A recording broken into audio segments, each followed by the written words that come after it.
दोस्तों, एक समय ऐसा भी था जब बहरीन, कतर, कुवैत, यमन सब भारत का हिस्सा हुआ करते थे। यानी जब दुबई तकरीबन भारत का हिस्सा बन गया था।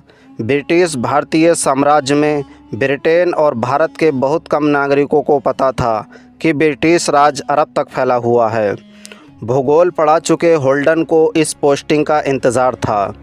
जब वो वहाँ पहुँचे तो सारे अरब क्षेत्र में 1877 में रानी विक्टोरिया को भारत का सम्राट बनाए जाने की सालगिरह मनाई जा रही थी। उन्हें उम्मीद नहीं थी कि वो इस सम्मान समारोह गार्डन दरबार में शामिल होंगे। खाड़ी देशों में दुबई, अबू धाबी और ओमान यहाँ भी वो गए। उन्हें ब्रिटिश भारत के निशान दिखाई दिए। होल्डन ने लिखा, विशालकाय ब्रिटिश राज का जो रुतबा था उसकी आज भी हल्की झलक बरकरार है। उन्होंने कहा, यहाँ सब कुछ असंगत और पुरातन पंथी था। वक्त से उसका कोई तालमेल नहीं था। कपड़े धोने वाले को धोबी और वॉचमैन को चौकीदार कहा जाता था। रविवार को मेहमानों को एक पुराने और बेहतरीन एंग्लो इंडियन रिवाज का सामना करना पड़ता था। यानी उनके सामने पहाड़ी इलाके में प्रचलित करी लंच होता था। ओमान के सुल्तान जो राजस्थान में पड़े थे, अरबी से अधिक फर्राटेदार वो उर्दू बोलते थे। वहीं पूर्वी यमन का हिस्सा बने कुवैती राज्य में सिपाही अब भी हैदराबाद सेना की पुरानी वर्दियों में मार्च करते दिखते थे। इस एहसास के साथ हैदराबाद से होते हुए दिल्ली का अरब के दक्षिणी तट से संपर्क भी दिख रहा था। ब्रिटिश भारत में अरब के बड़े हिस्से को दिल्ली से ही अंग्रेज़ चलाते थे। ये बात आज भुला दी गई हो, लेकिन 20वीं सदी की शुरुआत में अरब प्रायद्वीप का लगभग 1/3 हिस्सा ब्रिटिश भारतीय साम्राज्य के अधीन था। अदन से लेकर कुवैत तक अरब में ब्रिटिश संरक्षित जितने भी देश उस समय क्षेत्र या राज थे, वो दिल्ली से नियंत्रित होते थे। इस पर भारतीय राजनीतिक सेवा यानी इंडियन पॉलिटिकल सर्विस के ज़रिए शासन होता था। इन पर भारतीय सैनिकों की निगाह रहती थी और वो भारत के वायसराय के प्रति जवाबदेह थे। इंटरप्रिटेशन एक्ट 1889 के तहत ये सभी संरक्षित देश कानूनी तौर पर भारत का हिस्सा माने जाते थे।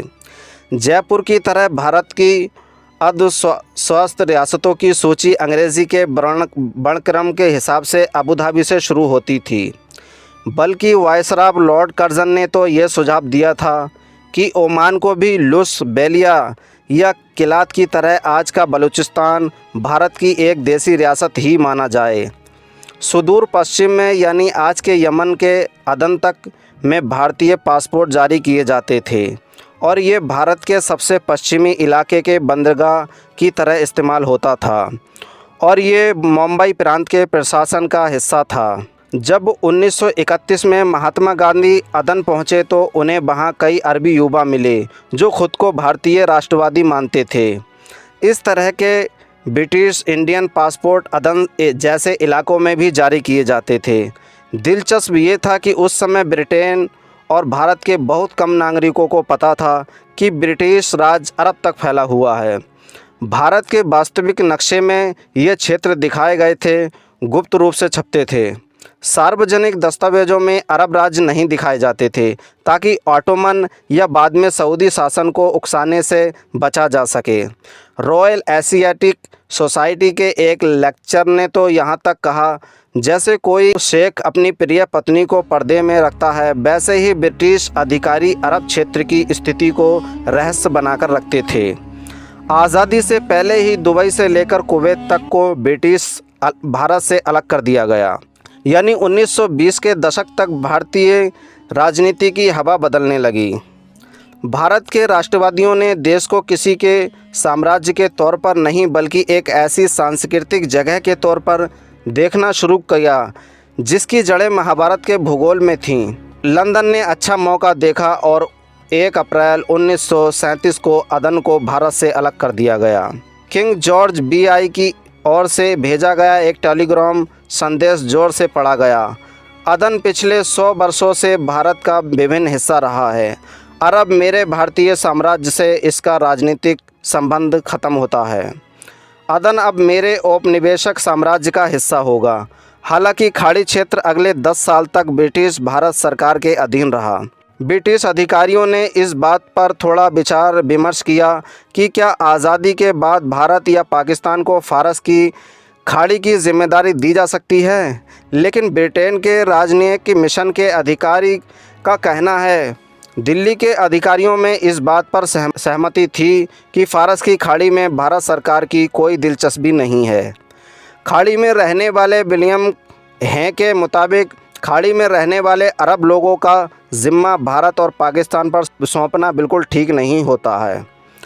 1 अप्रैल 1947 को यानी भारत की आज़ादी से पहले ही दुबई से लेकर कुवैत तक के राज्य जो आज देश हैं भारत से औपचारिक रूप से अलग कर दिए गए। ये सब भारत और पाकिस्तान के विभाजन से पहले ही हो गया था।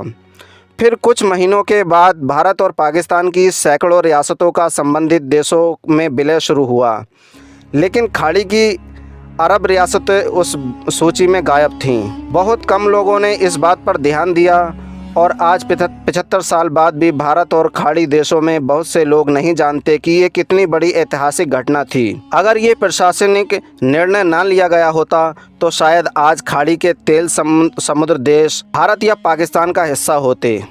विशेषज्ञ मानते हैं कि खाड़ी के देशों ने ब्रिटेन भारत के साथ अपने अतीत को बेहद कामयाबी से मिटाया।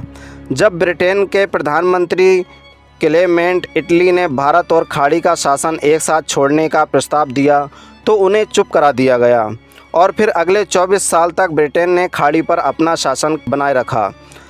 अरब राज्य अब भारत के वायसराय यानी दिल्ली को नहीं बल्कि व्हाइट हॉल लंदन को रिपोर्ट करता था। खाड़ी मामलों के विद्वान पॉल रिज का कहना है ये ब्रिटेन के भारतीय साम्राज्य का अंतिम किला था, जैसे गोवा पुर्तगालियों और पौंडीचेरी फ्रांस का था, लेकिन अब भी यहाँ की आधिकारिक मुद्रा रुपये ही थी।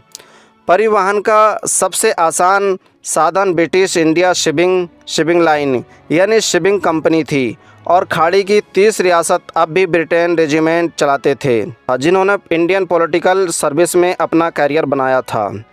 1971 में ब्रिटेन ने खाड़ी से आखिरी तौर पर वापसी की। ये वो समय था जब उसने सुएज के पूरब में अपनी औपचारिक जिम्मेदारियों को छोड़ने का फैसला किया। उसी साल जुलाई में डेविड होल्डन ने लिखा, ईस्ट इंडिया कंपनी के स्वर्ण युग के बाद पहली बार खाड़ी के चारों ओर से सभी क्षेत्र ब्रिटिश हस्तक्षेप या सुरक्षा के बिना अपनी राह चुनने के लिए स्वतंत्र होंगे। ये राज का अंतिम बचा हुआ टुकड़ा था जो कुछ सालों से आकर्षण मालूम होता था, लेकिन अब वक्त ख़त्म हो चुका है। ब्रिटिश साम्राज्य के पतन के बाद जितने भी राष्ट्रीय नैरेटिव उभरे उनमें से खाड़ी देशों ने ही सबसे सफलतापूर्वक ब्रिटिश भारत के साथ अतीत को अपने संबंधों को मिटाया। बहरीन से दुबई तक लोग ब्रिटेन के साथ पुराने संबंधों को याद करते हैं, लेकिन वो ये नहीं याद करते कि उन पर दिल्ली से शासन होता था। प्राचीन संप्रभुता का मिथन बनाए रखना इन राजशाही रियासतों के अस्तित्व के लिए ज़रूरी बन गया। फिर भी व्यक्तिगत स्मृतियाँ बरकरार हैं, खासकर उस भयानक वर्ग परिवर्तन का जिसे खाड़ी ने देखा है। 2009 में पॉल रिज ने कतर के एक बुज़ुर्ग से बातचीत की थी। उन्होंने बताया, जब मैं 7-8 साल का था तो मैंने एक संतरा चुरा लिया था। बुज़ुर्ग ने कहा, इससे पहले मैंने संतरा कभी नहीं देखा था। उस समय ब्रिटिश एजेंट के भारतीय कर्मचारी ने मेरी बहुत पिटाई की थी। बुज़ुर्ग ने कहा, उस समय भारतीय एक विशेष अधिकार प्राप्त जाति के लोग थे। अब वक्त बदला है और जब भारतीय यहाँ नौकर बन के आते हैं तो मुझे बड़ा आनंद आता है। दुबई आज मध्य पूर्व का सबसे चमकदार शहर बन चुका है। आज दुबई जो कभी ब्रिटिश भारतीय साम्राज्य का एक मामूली हिस्सा था, नए मध्य पूर्व का चमकता हुआ केंद्र है। यहाँ रहने वाले लाखों भारतीय और पाकिस्तानी शायद ये जानते हों कि एक समय था जब भारत और पाकिस्तान खाड़ी के उत्तराधिकारी बन सकते थे, जैसे वे जयपुर और हैदराबाद और बहावलपुर के बने। ये सब साम्राज्य के आखिरी दिनों में बस चुपचाप लिया गया एक प्रशासनिक फैसला था।